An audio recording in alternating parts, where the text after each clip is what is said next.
So now सुबह सुबह RBL bank का शेयर क्रैश कर चुका है। ऑलमोस्ट सारी की सारी वेल्थ जो है 80 से 85% की वेल्थ जिन्होंने आरबीएल बैंक को 500-600 के भाव पर लिया था कभी, उनकी जा चुकी है 80% के आसपास।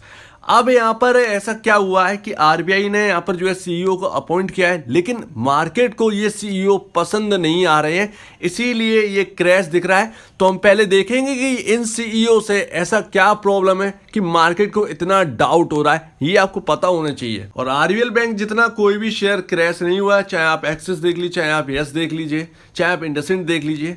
इंडसइंड 3.5% के आसपास गिरा है, आरबीएल बैंक 14% 15% के आसपास गिरा है। तो आरबीएल बैंक के नए चेयरमैन है, सीईओ है, और इनका नाम है आर सुब्रमण्य कुमार जी, और ये फॉर्मर आईओबी यानी इंडियन ओवरसीज बैंक के सीईओ और एमडी के पद पर रह चुके हैं। अब इनके बारे में थोड़ा सा समझते हैं कि इन्होंने एक्चुअली इनको इंडस्ट्री में जो है बैंकिंग इंडस्ट्री में कितना एक्सपीरियंस है और कहाँ कहाँ पर ये बड़ी पोजीशन पर रह चुके हैं। तो देखिए, आर सुब्रमण्य कुमार जी यहाँ पर आरबीएल बैंक के नए एमडी और सीईओ चुने गए हैं, और यहाँ पर इनको 40 साल का एक्सपीरियंस है बैंकिंग सेक्टर, बैंकिंग इंडस्ट्री के अंदर।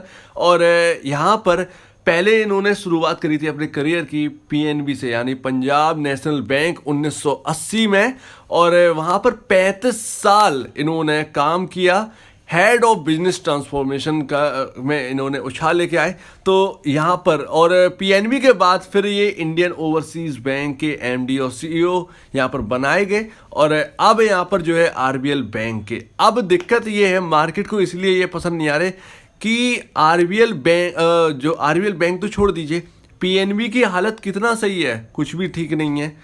इंडियन ओवरसीज बैंक की हालत कितने ठीक है, अब जाकर स्टेबल हुई है, लेकिन इसकी भी हालत पहले बिल्कुल भी ठीक नहीं थी।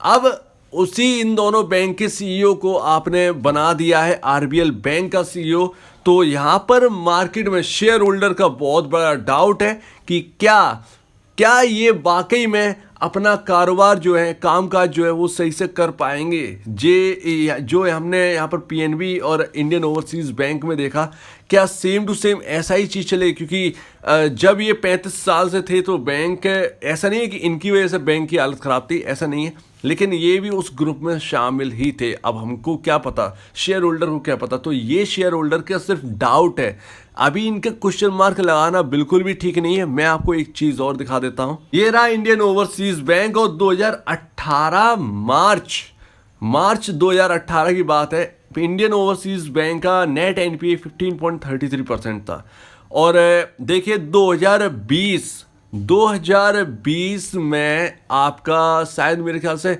जून या जुलाई के आसपास जो है वो यहाँ पर नए सीईओ बनाए गए थे। यानी कि मैं आर सुब्रमण्य कुमार जी की बात नहीं कर रहा हूँ, आर सुब्रमण्य कुमार जी पहले थे, यानी 2020 जून से पहले यहाँ पर सीईओ थे। तो उनके कारोबार में इतना एनपीए कम हुआ है, 15.33% से घटकर 10.81% नेट एनपीए रह गया था। तो इनके कारोबार में यहाँ पर जो है इनके मतलब वर्किंग टाइम में यहाँ पर जो है इनका 5 पॉइंट समथिंग के आसपास, 4.80 समथिंग के आसपास यहाँ परसेंटेज में नेट एनपीए कम हुआ है एक साल के दौरान। और उसके बाद जो सीईओ बनाए गए उन्होंने भी बहुत अच्छा काम किया है, 10.81 से घटकर लगातार अब आ चुका है इंडियन ओवरसीज बैंक का जो कि एनपीए 2.65%। तो यहाँ पर इतना यहाँ पर जो है वर्किंग टाइम रहा आर सुब्रमण्यम जी का, आरएम लिख देता हूँ, इतना कारोबार रहा, इतना मतलब यहाँ पर डिटेल जो है वो मेरे पास इतनी है 2018 से 2019 की।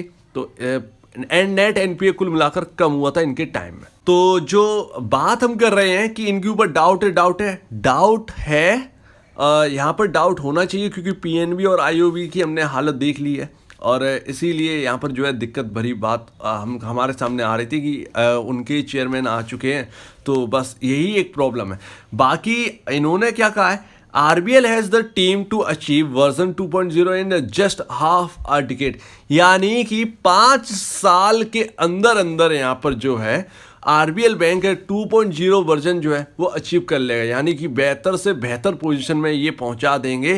पूरी टीम इनके साथ जुटी हुई है, जो टीम है वो बहुत बेहतरीन है। तो सीईओ की तरफ से ये कहा गया, एमडी और सीईओ की तरफ से। और अब देखना होगा कि ये जो नया फेस है, क्या ये आरबीएल बैंक का चेहरा बदल पाएगा या नहीं। और आरबीएल बैंक देखिए 10% लोअर सर्किट पर ओपन हुआ था। NSE cash seller 21 lakh share से ज्यादा यहाँ पर जो है हो चुके हैं। और अभी तो टाइम बहुत ज्यादा हो गया है, ये सिर्फ 9:15 की बात है। एनएसई एफएनडो में सेलर कम से कम 1 करोड़ है। एफएनडो यानी कि फ्यूचर में, सिर्फ फ्यूचर और ऑप्शंस में 1 करोड़ शेयर्स लगे हुए हैं। और big selling circuit encounter after CEO यहाँ पर जो है बनाए गए हैं। तो इनके बाद जो है वो बहुत बड़ा पैनिक देखने को मिला है। और आरबीएल बैंक देखिए, अब सबसे दिक्कत की बात ये है कि 100 रुपए का जो लेवल है वो टूट चुका है। और अब किस तरीके से रिएक्ट करेगा, देखिए बहुत ही एक साइकोलॉजिकल जो लेवल है वो टूट गया है। और अभी मार्केट भी खराब है, तो अभी कुछ नहीं कहा जा सकता है, ध्यान रखिएगा। और ऐसे टाइम में इनको यहाँ पर जो अपॉइंट किया गया है, तो 2 क्वार्टर तो वैसे भी हालत कहीं ना कहीं खराब ही रहने वाली, क्योंकि जिस तरीके से इन्फ्लेशन है उस तरीके से कहीं ना कहीं एनपीए बढ़ने का डर भी है। और अगर डर इतना बढ़ा हुआ है तो ऐसे टाइम में हम इनको जज नहीं कर सकते हैं। जो नए सीईओ बनाए गए हैं, एमडी बनाए गए हैं, उनको हम जज नहीं कर सकते हैं, ध्यान रखिएगा। एटलीस्ट 3 से 4 क्वार्टर हमको चाहिए होगा इनको भापने के लिए, इनको समझने के लिए। तो अपना पहले समझने से पहले यहाँ पर जो है हमको टाइम देना पड़ेगा। तो यहाँ पर अभी स्थिति खराब है, इन्फ्लेशन का डर जो है बढ़ता जा रहा है। तो इससे दिक्कतें हैं, पूरे ग्लोबल में दिक्कतें हैं, और इससे कहीं ना कहीं दिक्कतें पैदा और होंगी।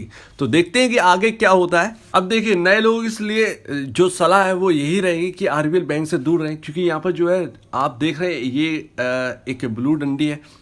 और ये 23 अप्रैल 2020 कोविड के टाइम का लो था। और यहाँ से बैंक रिकवर किया था, 250 के आसपास गया, 240 250 के आसपास का हाई लगाया था, और फिर गिरना स्टार्ट कर दिया था इस बैंक के शेयर ने।